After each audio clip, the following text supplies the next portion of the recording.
आज हम लोग क्लास 9th नंबर सिस्टम के कुछ छोटे छोटे टॉपिक को डिस्कस करेंगे, जिसमें एक टॉपिक है कि कोई भी नंबर जो नॉन टर्मिनेटिंग रेकरिंग हो तो उसको हम लोग p/q के फॉर्मेट में कैसे एक्सप्रेस करेंगे। यहाँ पे अगर हम लोग गौर से देख लें, यहाँ पे एक नंबर हमारे पास है 1.2 जिसमें 2 पे रेकरिंग है, यहाँ पे 2.3 पे, यहाँ पे 3 और 5 पे रेकरिंग है, और यहाँ पे क्वेश्चन है 2.53 जहाँ पे 3 पे रेकरिंग है, और यहाँ पे देखें तो 3.1256 जहाँ पे आपको 5-6 पे रेकरिंग है। अब जब हम कोई भी नंबर जो नॉन टर्मिनेटिंग रेकरिंग के फॉर्म में है, यानी वो नंबर रिपीट तो कर रहा है, ठीक है, लेकिन वो टर्मिनेट रिपीट कर रहा है, आइदर 1-2 रिपीट कर रहा है, 2-3 रिपीट कर रहा है, 4-5 रिपीट कर रहा है, और कुछ भी रिपीट अगर करता हूँ तो। अब यहाँ पे कोई क्वेश्चन हमारे पास क्या है, पहला क्वेश्चन है जिसमें आपने देखा कि 1.2 पे क्या रिपीट कर रहा है, 2 बार रिपीट कर रहा है। तो हमको सबसे पहला चीज़ देखना है कि जो भी हमारे पास नंबर है इस टाइप का क्वेश्चन में, उसमें क्या डेसिमल के बाद रिपीट वाला नंबर है या डेसिमल के बाद कुछ और नंबर है जो रिपीट नहीं कर रहा है और उसके बाद वाला नंबर रिपीट कर रहा है। तो सबसे पहला उस क्वेश्चन को इस तरीके से हमको कन्वर्ट कर देना है कि डेसिमल के बाद रिपीटिंग नंबर आना शुरू हो जाए। यहाँ पे तो ऑलरेडी डेसिमल के बाद रिपीटिंग नंबर है, तो यहाँ पे हम लोग मान लेंगे लेट 1.2 पे recurring is equal to x। ये हमारा एक्सप्रेशन फर्स्ट हो गया। क्या हो गया? Expression first. अब यहाँ पे हमने देखा कि डेसिमल के बाद क्या है, रेकरिंग नंबर, ठीक है। अब कितना नंबर पे रेकरिंग है? एक नंबर पे रेकरिंग है।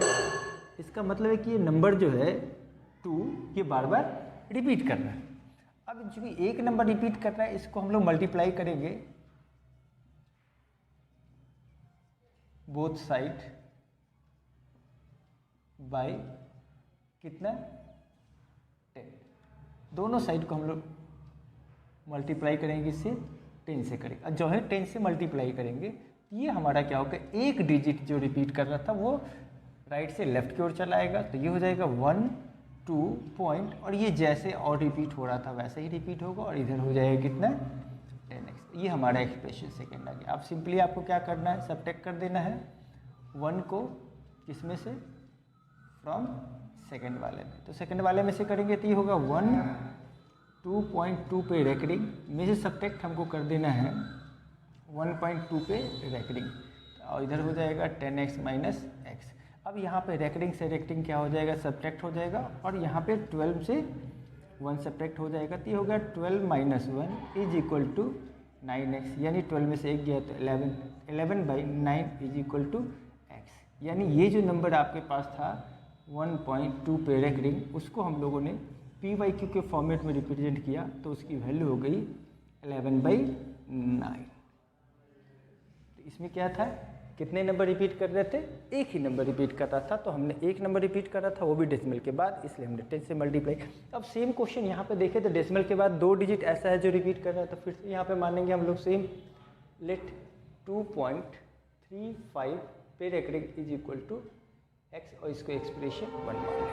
अब यहाँ पे 2 डिजिट रिपीट करना है, इसलिए सबसे पहले इसको हम लोग 100 से मल्टीप्लाई करके उस रेकरिंग वाले में से 2 डिजिट को राइट से लेफ्ट की ओर ले लेंगे, तो यहाँ पे हो जाएगा 2.35 पे रेकरिंग था, इसको भी मल्टीप्लाई कर दिया हमने कितने से, 100 से, इधर भी मल्टीप्लाई कर देंगे x को कितने से, 100 से, तो हमारे पास जो नंबर आ जाएगा वो आ जाएगा कितना, 235 पॉइंट, अगेन बचा रह जाएगा क्योंकि 35 तो बार बार रिपीट कर रहा है, और इधर हो जाएगा 100x। ये हमारा हो गया एक्सप्रेशन सेकंड। फिर सेम प्रोसीजर अप्लाई करना है, सब्ट्रैक्ट करना है 1 को किस में से, फ्रॉम सेकंड में से। तो आप देख रहे होंगे ये जो 0.35 है, ये 0.35 में से सब्ट्रैक्ट हो जाएगा, और इधर बच जाएगा 235 minus 2 is equal to 100x minus x। तो यहाँ पे अगर कराता है तो आता है 233 इज इक्वल टू 99x। अब इसको सॉल्व करेंगे तो 233 3/99 that is equal to x and this is the value of what 2.35 पे रेक्टिंग। क्या ख्याल रखना है जब आप इस टाइप के क्वेश्चन को सॉल्व करते हैं कि डेसिमल के बाद कितना नंबर रिपीट कर रहा है। अगर डेसिमल के पास नंबर रिपीट कर रहा है तो उस एक्सप्रेशन को पहले 1 मानेंगे और फिर जितना नंबर रिपीट कर रहा है उतने से उसको राइट और लेफ्ट दोनों मल्टीप्लाई करेंगे, इक्वलाइज करेंगे, तो जाके हमारा जितना भी रिपीटिशन है वो लेफ्ट से राइट की ओर आ जाएगा। अब ये थोड़ा सा अलग क्वेश्चन है। यहाँ पे अगर हम तीसरा क्वेश्चन देख लें 2.53, यहाँ पे सिर्फ 3 रिपीट कर रहा है लेकिन 5 ये रिपीट नहीं कर रहा है। तो सबसे पहला काम क्या करना होगा कि उस नंबर को ऐसा बनाना होगा कि जो रिपीट करने वाला नंबर है वो लेफ्ट से में ही रह जाए और जो रिपीट करने वाला नहीं हो लेफ्ट से राइट में चला जाए। तो सबसे पहले इसको हम लोग करेंगे, इसको तो पहले मान लिया हम लोगों ने, लेट 2.53 पे रेक्टिंग इज इक्वल टू x। अब इसको सबसे पहले मल्टीप्लाई कर देना है कितना से, 10 से। 2.53 पे रेक्टिंग इंटू 10, इधर भी कर दिया हमने 10 से मल्टीप्लाई कर दिया। अब यहाँ पे हमारा नंबर आ जाएगा 25.3 पे रेक्टिंग इज इक्वल टू 10x। अब ये हमारा एक्सप्रेशन 1 हो जाएगा। इसको हम लोग 1 नहीं मानेंगे, इसको 1 नहीं मानेंगे, बल्कि इसको कितने से मल्टीप्लाई किया हम लोगों ने, 10 से दोनों साइड मल्टीप्लाई कर दिया। अब ये एक्सप्रेशन 1 हो गया और ये सेम हो गया क्वेश्चन फर्स्ट की तरह कि पॉइंट के बाद कितने नंबर रिपीट कर रहा, एक नंबर रिपीट कर रहा, तो फिर से इसको हम लोग 10 से मल्टीप्लाई करेंगे। अगेन हम लोग किसकी मल्टीप्लाई करेंगे, 25.3 पे रेकरिंग को 10 से मल्टीप्लाई करेंगे और 10x को भी 10 से मल्टीप्लाई करेंगे। तो हमारा क्या आ जाएगा, ये आ जाएगा 253.3 पे रेकरिंग और इधर हो जाएगा कितना x, 100x। ये एक्सप्रेशन से करने का। फिर से आप सब्ट्रैक्ट कर दीजिए, 1 को किस में से, फ्रॉम सेकंड से। तब 1 को सेकंड में से करेंगे तो ये जो √3 है, ये √3 है, वो आपस में सब्ट्रैक्ट हो जाएगा और ये जो आपका 253 बच गया उसमें सब्ट्रैक्ट करेंगे 25 को, इधर हो जाएगा 100x माइनस ये वाला जो नंबर है 10x।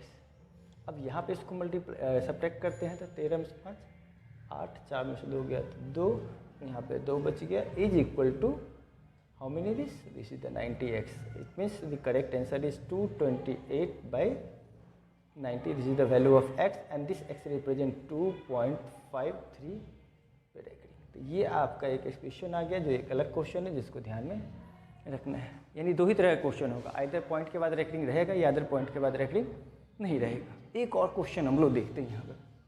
अब यहाँ पे पॉइंट के बाद कितने नंबर रिपीट नहीं कर रहे हैं, तो ये 1, 2 है जो रिपीट नहीं कर रहा है। अब उस केस में हम लोग पहले इसको मानेंगे, let 3.1256 is equal to x, जो 56 रिपीट कर रहा था। ठीक है, फिर से हम लोग मानेंगे।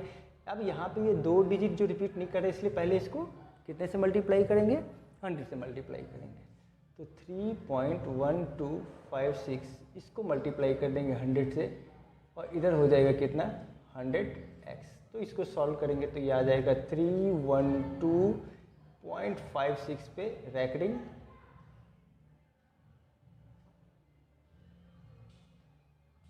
Is equal to 100x and this is the first expression. ये कौन सा एक्सप्रेशन हो जाएगा, फर्स्ट एक्सप्रेशन। अब यहाँ पे 2 डिजिट रिपीट कर रहा है तो फिर से हम लोग करेंगे अगेन। अब इसको हम लोग मल्टीप्लाई करेंगे कितने से, 100 से। 312.56 पे recurring into 100 is equal to 100x into 100। तो ये हमारा आ जाएगा 31256.56 पे रेकरिंग इज इक्वल टू 1 पे 4 0 10,000x। This is the expression second. ये हमारा हो जाएगा एक्सप्रेशन सेकेंड। ठीक है, अब जरा हम लोग इसको देखें, फिर से सब्ट्रैक्ट करेंगे, सब्ट्रैक्ट 1 फ्रॉम सेकेंड। तो जो ही करेंगे तो 56 में से 56 माइनस हो जाएगा, ये बचेगा 31256 और यहाँ पे माइनस हो जाएगा 312, इधर हो जाएगा आपको 1 पे 4 टाइम्स 0 x है ना, और माइनस क्या हो जाएगा 100x। अब इसको अगर आप सॉल्व करते हैं तो 6 में से 2 गया तो 4, 5 में से 1 गया तो 4, अब 12 में से 3 गया तो 9, और यहाँ पे हो जाएगा 3 0 इज इक्वल टू हाउ, 0 में से 0 गया तो 0, अब यहाँ पे 9 हो गया और यहाँ पे 9 हो गया, that is x। Now this is the value of 30944 by 9900 is equal to x। ये करेक्ट एक्सप्रेशन हो गया। इस तरीके से और भी क्वेश्चन आप ले सकते हैं, बस ध्यान इस बात का रखना है कि सबसे पहला काम जो हम लोग को करना है वो क्या करना है, आप इसका स्क्रीनशॉट ले सकते हैं, जब जरूरी पड़े तो फिर से इसको रिपीट कर लीजिए।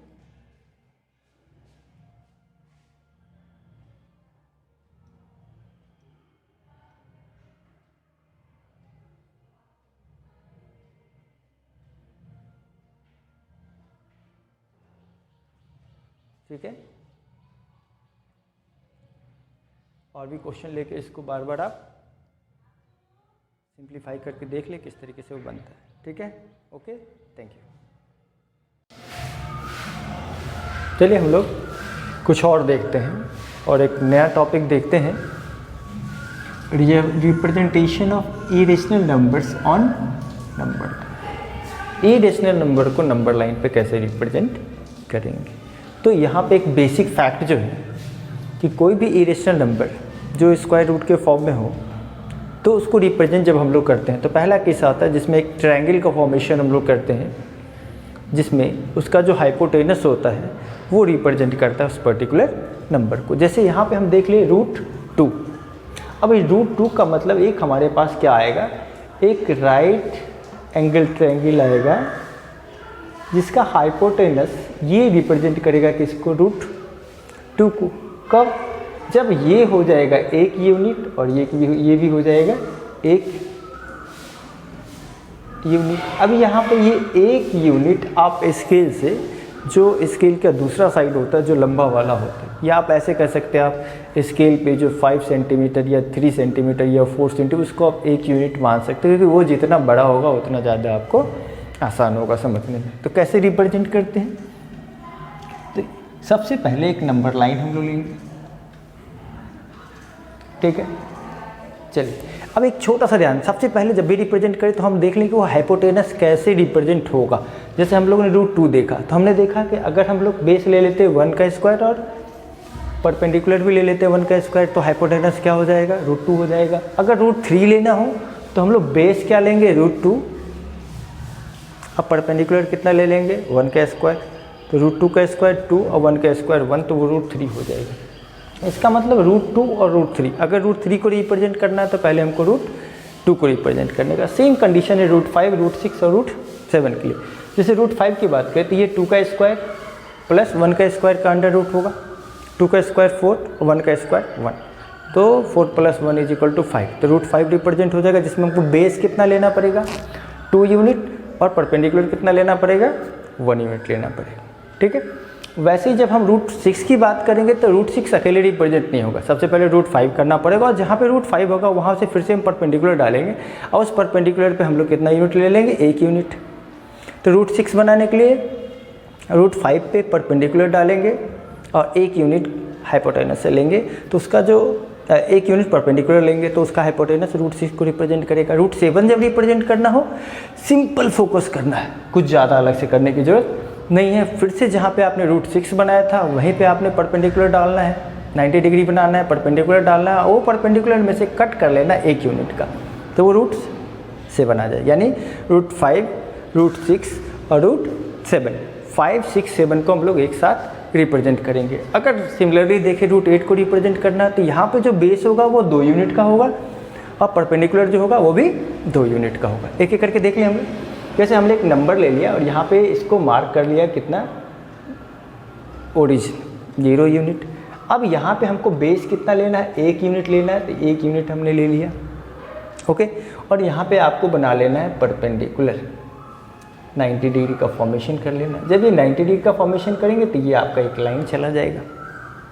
ठीक है, अब क्या करना है कि इसमें से आपको कट कर लेना है कितना यूनिट, आपने यहाँ पर लिया था 1 यूनिट, और यहाँ पर भी ले लेना है आपको कितना यूनिट, 1 यूनिट, ऐसे कट कर लिया। तो ये मान लिया इसको 0, ये 1 यूनिट है जिसको मान लो आप लोग A मान लिया। यहाँ पे इस पॉइंट को हम लोगों ने क्या मान लिया, इस वाले पॉइंट को हमने B मान लिया। अब आपको OB को ज्वाइन कर देना, तो ये हो जाएगा √2। यानी सबसे पहले क्या करना है, टेक OA एज कितना यूनिट, OA एज 1 यूनिट। फिर हमको क्या लेना है, AB कट कर लेना है कितना यूनिट, फिर से 1 यूनिट कट कर लेना है। तो आपका OB जो होगा वो रिप्रेजेंट करेगा किसको, √2 को। अब आपको क्या करना है, इस तरीके से यहाँ पे पेंसिल को रखना है, और ये जो आप कट करके देख रहे हो तो कहीं ना कहीं कट करेगा इस पर्टिकुलर लाइन को, ठीक है, जिसमें आर्क जो लेना है वो इक्विवेलेंट होना चाहिए। तो ये जो आप नंबर देख रहे हैं x, तो ये O से x के बीच का जो वैल्यू हो जाएगा वो √2 हो जाएगा। वैसे ही जब हमको √3 बनाना है तो फिर से हमको क्या करना होगा, √3 बनाने के लिए फिर से हम लोग को ये जहाँ पे हम लोगों ने √2 बनाया है उस पॉइंट पे फिर से हमको क्या करना पड़ेगा, एक 90 डिग्री का एंगल बनाना पड़ेगा, और इसमें से फिर से हम लोग कितना यूनिट काटेंगे, 1 यूनिट काटेंगे। और ये जो नंबर अब मिलेगा ये सी कर सकते, ये हो गया √3। और यहाँ पे जब करेंगे तो ये पॉइंट आ जाएगा y आर्क लेने पर, वो हमारे साथ किसको रिप्रेजेंट करेगा, √3 को रिप्रेजेंट करेगा। पहला स्टेप, सबसे पहले एक नंबर लाइन बनाना है, उस नंबर लाइन पे ओरिजिन लेना है, ओरिजिन से 1 यूनिट लेना है, और वहाँ पे जहाँ पे 1 यूनिट लेना है वहाँ पे 90 डिग्री का फॉर्मेशन करना है, और जो 90 डिग्री वाला लाइन होगा उसमें से कितना सेंटीमीटर कट ऑफ कर लेना है, 1 यूनिट फिर से कट ऑफ कर लेना है, और उसको जब मिला देंगे ओरिजिन से तो हमारा हाइपोटेनस आ जाएगा। सेम प्रोसीजर फ्लो कर लेना है। √3 बनाने के लिए पहले √2 बनाएंगे, और जहाँ पे √2 बनेगा उस पॉइंट पे 90 डिग्री बनाएंगे, और 90 डिग्री वाले लाइन पे कट ऑफ करेंगे कितना, 1 यूनिट, और मिला देंगे तो हमारा √3 बन जाएगा। वैसे ही अगर हम √5 की बात करें तो सबसे पहले क्या करना पड़ेगा, ओरिजिन करना पड़ेगा, और यहाँ पे आपने ले लिया कितना यूनिट, 2 यूनिट ले लिया, इस पॉइंट को हम लोगों ने मान लिया A। अब यहाँ पे फिर से हमको बनाना पड़ेगा कितना डिग्री, 90 डिग्री का फॉर्मेशन करना पड़ेगा, और यहाँ पर से फिर से हम लोग को जो कट करना पड़ेगा वो करना पड़ेगा यहाँ से लेके ऐसे कितना यूनिट, फिर से हम लोगों ने ले लिया 2 यूनिट। कितना यूनिट ले लिया आपने, 2 यूनिट, और इसका नाम फिर से मान लीजिए B, जो 2 यूनिट आपने कट किया, और इसको मिला दीजिए, तो ये आपका हो जाएगा √5। अब फिर से आपको क्या करना है, देख लीजिए, आपके पास जो कंपास होगा उस कंपास का जो लोहे वाला पिन है वो यहाँ रखना है, और पेंसिल यहाँ रखना है, और जब यहाँ पे रखने के बाद इसको इस तरीके से रोटेट करते हैं तो ये जो एक नंबर आता है, कट आता है, that is the x, and this represent what, that is √5। अब फिर क्या करना है, जहाँ पे √5 बनता है वहाँ पे फिर से आपको क्या बनाना है, 90 डिग्री का फॉर्मेशन करना है। अब फिर यहाँ से कितना यूनिट लेना है, जहाँ पे √2 बना है, अब √6 को रिप्रेजेंट करने के लिए √5 पे फिर से 1 यूनिट लेना है, यहाँ पे 2 का स्क्वायर, सॉरी 1 यूनिट यहाँ पे लेना है। कितना यूनिट लेना है, 1 यूनिट लेना है, 1 यूनिट लेना है। वैसे यहाँ पे फिर से हम लोग कितना यूनिट ले लिए, 1 यूनिट ले लिया। फिर आप इसको मिलाते हैं अगर, तो ये वाला जो नंबर लाइन है जो आपने C माना था वो रिप्रेजेंट कर रहा है √6 को, और फिर यहाँ पे आप पेंसिल रखोगे और इस तरीके से करोगे तो ये कट आ जाएगा, ये पॉइंट हो जाएगा आपका क्या चीज़, Y। अब Y पे जब हम लोग फिर से 90 डिग्री बनाएंगे तो एक लाइन जाएगा ऐसे, जिससे फिर से हम लोग को एक पॉइंट ले लेना है D, ये फिर से कितना यूनिट का हो जाएगा, 1 यूनिट का हो जाएगा। और फिर से आप जब इसको मिलाते हैं यहाँ पे तो एक कट आ जाता है O से A का, दैट इज द Z। ठीक है, यानी जब √5 को रिप्रेजेंट करना है तो पहले क्या बनाना है, बेस लेना है 2 यूनिट का, और हाइट जो लेना है वो कितने यूनिट का लेना है, 1 यूनिट का। जब √6 करना है तो बेस कितने का लेना है, √5 का, और हाइट फिर से 1 यूनिट का। √7 का बनाना है तो बेस कितना लेना है, √6, और हाइट कितने का, 1 यूनिट का। हमेशा ओरिजिन O रखना है, और जितना बड़ा O से B का डिस्टेंस है वो हो गया √3, O से C का डिस्टेंस हो गया वो हो गया O से B का जो डिस्टेंस हो गया वो हो गया √5, O से C का डिस्टेंस हो गया √6, और O से D का वैल्यू जो हो गया वो √7 7 होगा। अगर सेम चीज़ अगर हमको रिप्रेजेंट करना है √8 को, तो √8 को रिप्रेजेंट करने के लिए फिर से हम लोग क्या करेंगे, सिंपल ये ओरिजिन ले लेंगे और यहाँ से 2 यूनिट ले लेंगे। कितना यूनिट ले लिया हम लोगों ने, 2 यूनिट, और यहाँ पे 90 डिग्री बनाएंगे। ये 90 डिग्री में से फिर से कितना यूनिट काट लेना है भाई, यहाँ पे हम लोग को कितना कट करना है, ये जो होगा वो हो जाएगा 2 यूनिट। कितना यूनिट ले लेना है, 2 यूनिट ले लेना है। अब ये जो आप देख रहे होते हैं, ये तो नंबर लाइन है, तो नंबर लाइन में एरो का होना बहुत जरूरी है। अगर एरो नहीं रहता है तो नंबर लाइन रिप्रेजेंट नहीं होता। अब ये O को मिला दीजिए किससे, अब ये मान के चलो कि हमने A लिया, ये वाला पॉइंट ले लिया B, तो ये जो आपका होगा वो √8 होगा।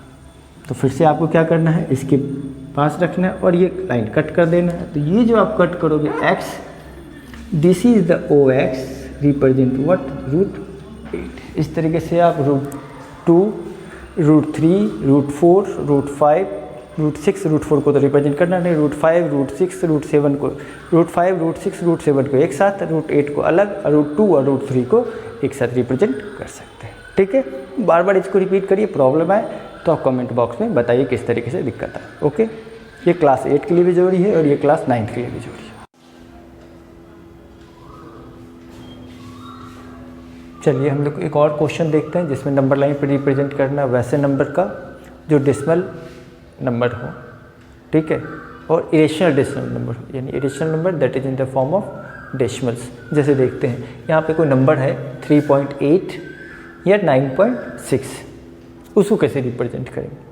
ठीक है, तो सबसे पहला काम क्या करना होता है, उसको हम लोग सबसे पहले x मान के देख लेते हैं। जब x मान के देख लेंगे, आप x के जगह पे जो भी नंबर दिया रहेगा उसको आप रिप्रेजेंट कर दें। जैसे मान के चलो कि यहाँ पे हमने 3.8 को क्या मान लिया, x, 3.8 को क्या मान लिया, x मान लिया। अब उसको देखते हैं किस तरीके से हम लोग रिप्रेजेंट करते हैं। तो सबसे पहले जो भी नंबर है, चाहे वो 3.8 हो या 9.6 हो, उसको हम लोग a और b के जगह पे लेते हैं। तो यहाँ पर हमने a b के जगह पे क्या ले लिया, x, और एक यूनिट हमेशा आगे प्रोसीड करना है, b to c 1 यूनिट। चाहे 3.8 लेंगे तो 3.8 के आगे 1 यूनिट, 9.6 लेंगे तो 9.6 के आगे 1 यूनिट।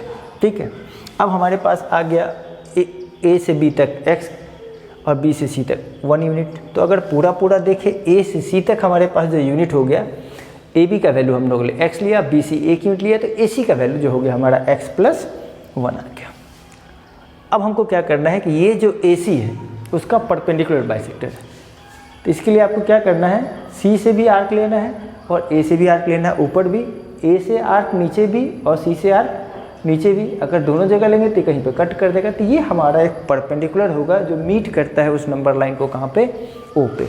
यानी ये ओ ऐसा पॉइंट है जो ए सी को 2 पार्ट में डिवाइड करता है, ए ओ बराबर ओ सी। जब हमने परपेंडिकुलर ड्रॉ किया ए सी को ओ पे, तो यहाँ पर क्या हो गया, ए ओ बराबर ओ सी। चूँकि हमको पता है कि A B plus B C is equal to x + 1, तो उसका हमने हाफ कर दिया, तो ये आ गया x + 1/2। यानी अगर हम लोग यहाँ पर x की जगह पे 3.8 लेंगे तो ये हो जाएगा 4.8/2। अब ऐसे भी पॉइंट ओ ले सकते हैं, मिडिल पॉइंट। अब पता चला कि ओ जो है वो ए सी को कितने पार्ट में डिवाइड करता है, 2 पार्ट में डिवाइड करता है। अब आपको सर्कल ड्रॉ करना है ना, क्या ड्रॉ करना है, draw semi circle of radius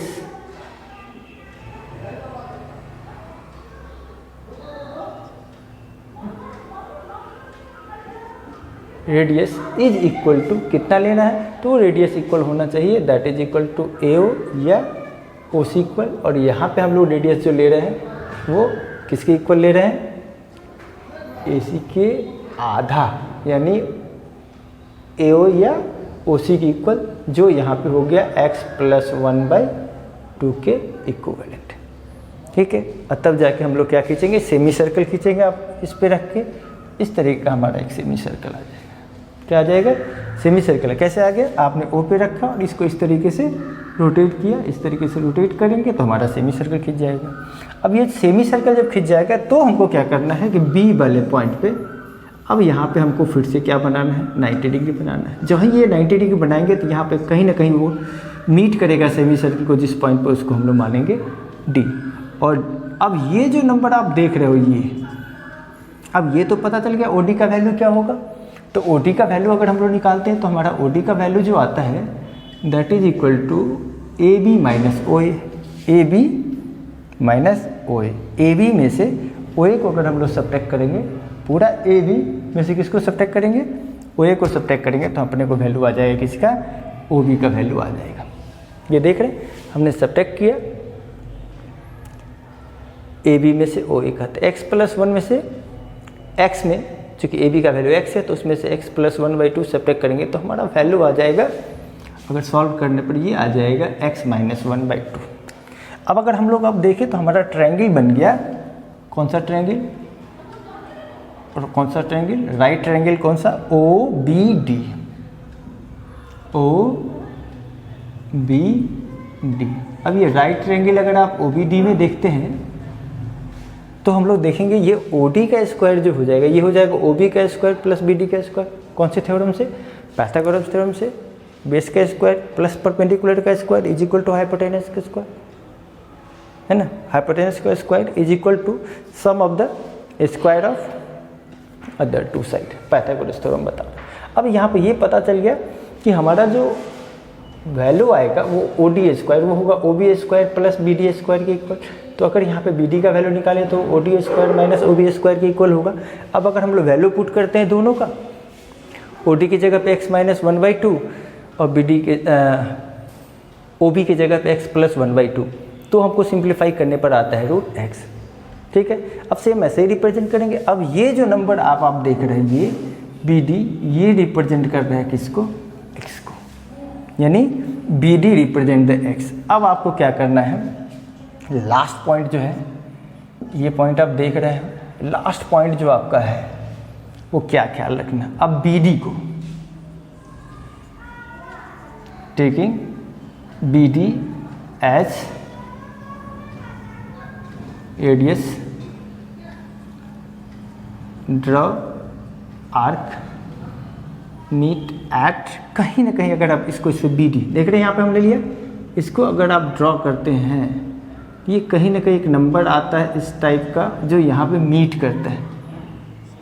क्या करेगा, वहाँ पे जाके मीट करेगा, और जहाँ पर भी वो मिलेगा, या ये ज़्यादातर केस में अगर हम लोग देख ले, तो ये 1 यूनिट हो गया।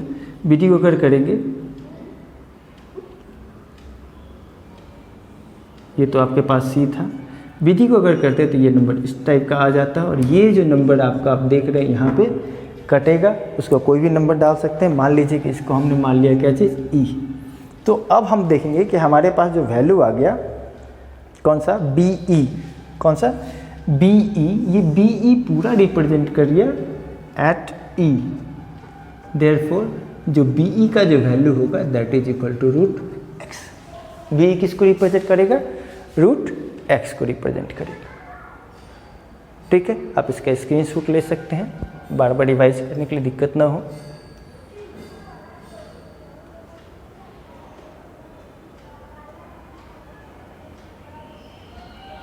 चलिए एक और क्वेश्चन हम लोग देख लेते हैं किस तरीके से आप उसको रिप्रेजेंट करेंगे। अगर मान के चलो अब हमको रिप्रेजेंट करना है किसको,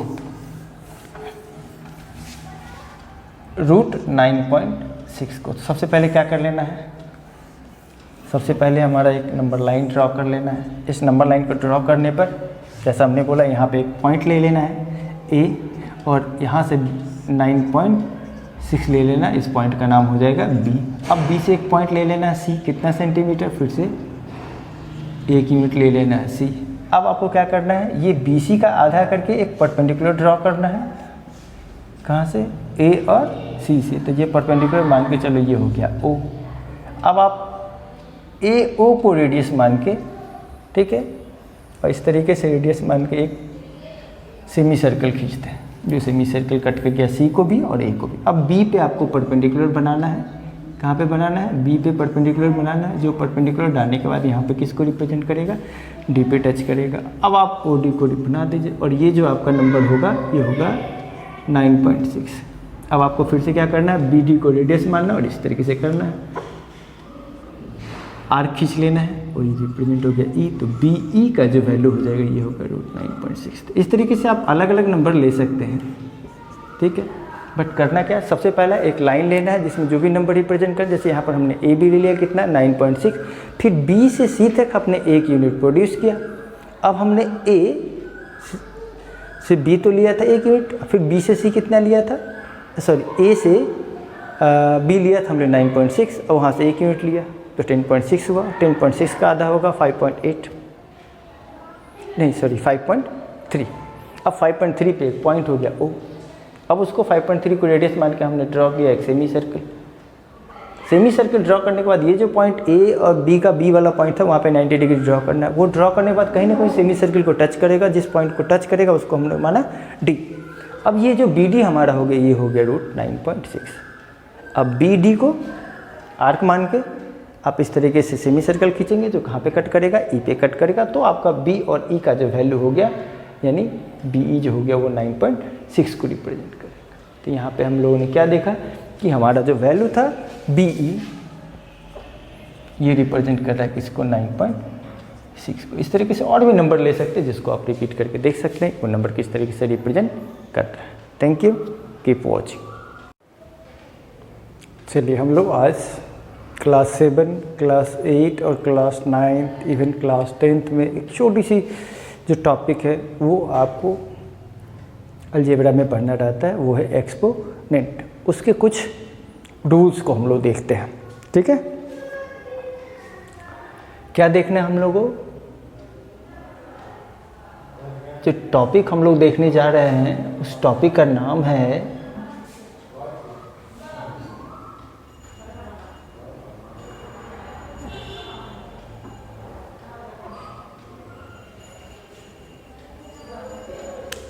एक्सपोनेंट। क्या है, एक्सपोनेंट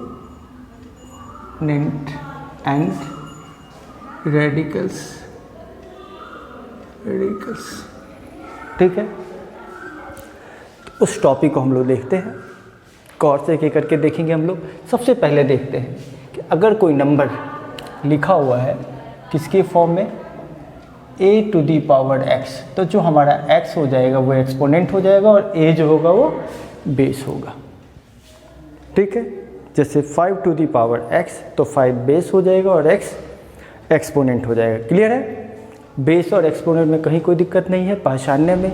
अगर किसी को एक्सपोनेंशियल फॉर्म में लिखना है, क्या करना है, एक्सपोनेंशियल फॉर्म में अगर लिखना है तो उस नंबर को पहले हम प्राइम फैक्टर निकालेंगे और जो नंबर जितने टाइम्स रिपीट करेगा वो उस नंबर का पावर हो जाएगा। अगर 5 टाइम्स रिपीट कर रहा है तो वो 2⁵ लिखाएगा। अगर कोई नंबर 3 अगर 6 टाइम्स रिपीट कर रहा है तो 2⁶ लिखाएगा। जैसे यहाँ पर हमने देखा 1 × 1 × 1 ये कितने टाइम्स अपने आप को मल्टीप्लाई कर रहा है, 20 टाइम्स मल्टीप्लाई कर रहा है।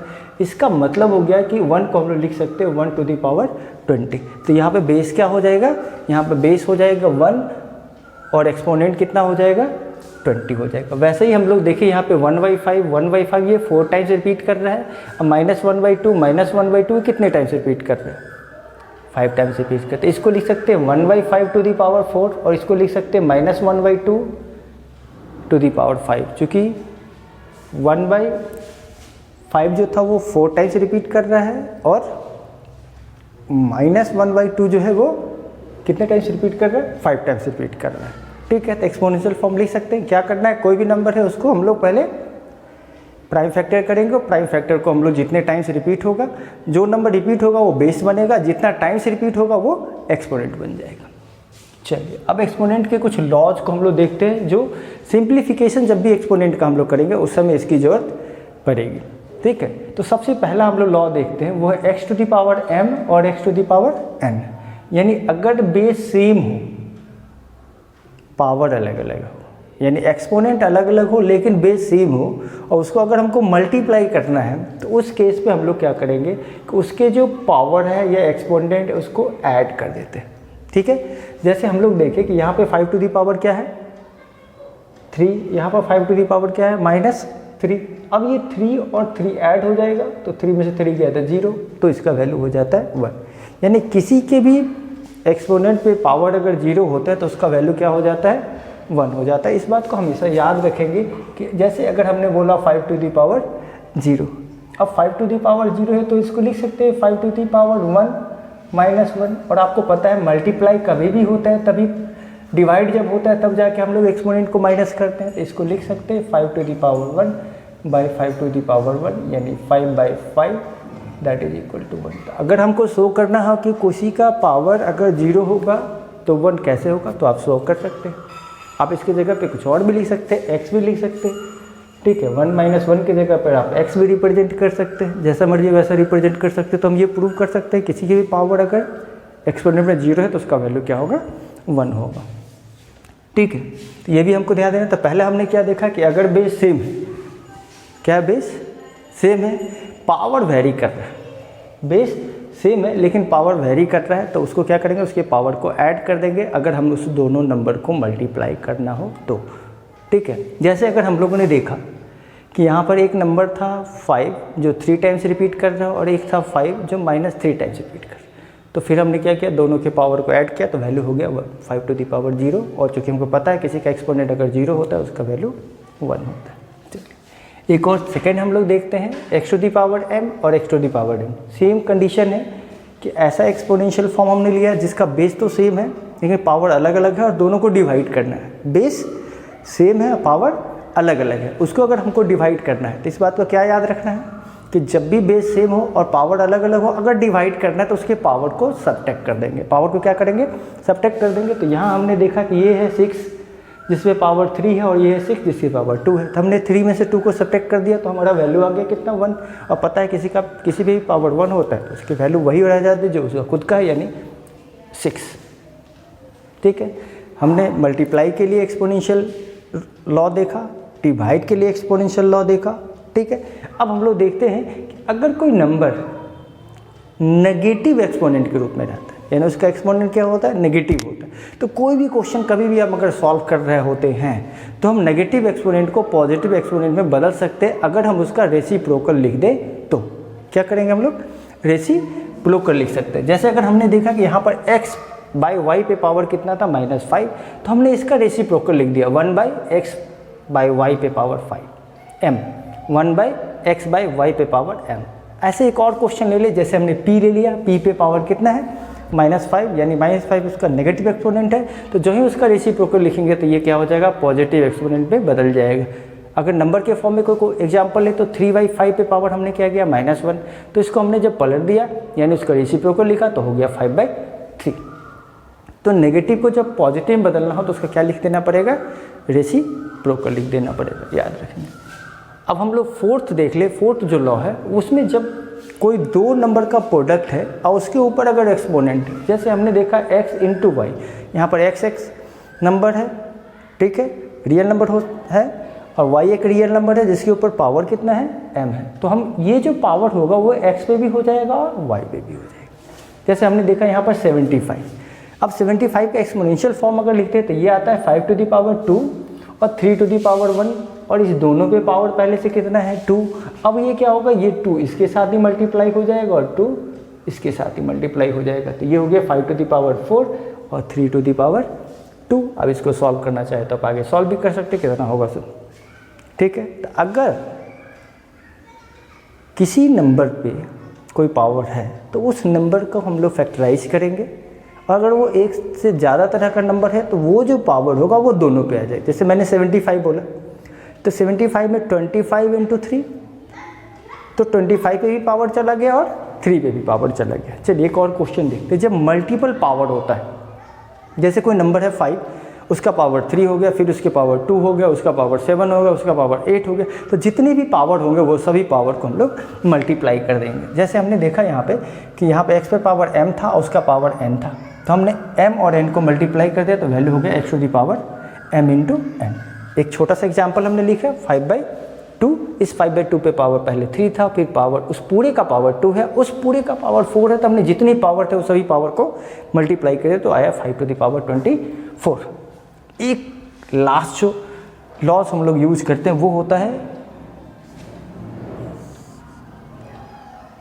इक्वलाइज करने वाला। जब इक्वल के राइट और लेफ्ट में दोनों का बेस अगर सेम हो तो दोनों का पावर भी सेम हो जाएगा। जैसे यहाँ पे x बेस था, यहाँ पर भी x बेस था, लेकिन यहाँ पे पावर m है और यहाँ पे पावर n है। अब m और n पावर होने के कारण जो पावर होगा वो भी आपस में सेम हो जाएगा, दैट इज इक्वलाइजेशन। क्या बोलते हैं इसको?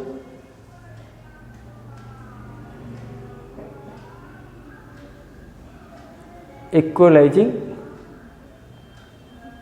Base and exponent. बेस और एक्सपोनेंट को हम लोगों ने क्या किया?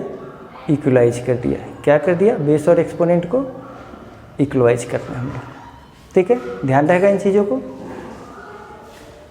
अब जैसे हमने देखा यहाँ पे 5 टू द पावर x और यहाँ पे 5 टू द पावर 2 है, तो यहाँ पर x का वैल्यू क्या हो जाएगा? 2। फिर एक और हमने एग्जांपल लिया जहाँ पे 5 पे पावर x था और 2 पे पावर y था, और राइट साइड में जो था 5 पे पावर 3 था और 2 पे पावर 5 था। तो इसका मतलब ये x 3 के इक्विवेलेंट हो गया और ये y 5 के इक्विवेलेंट हो गया। इस तरीके से हम लोग इसको बना सकते हैं। आप इसका स्क्रीनशॉट ले लें जिससे आपको बनाने में आसान रहे।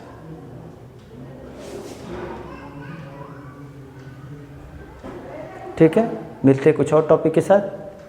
Keep watching and stay at home, keep yourself safe and always learn.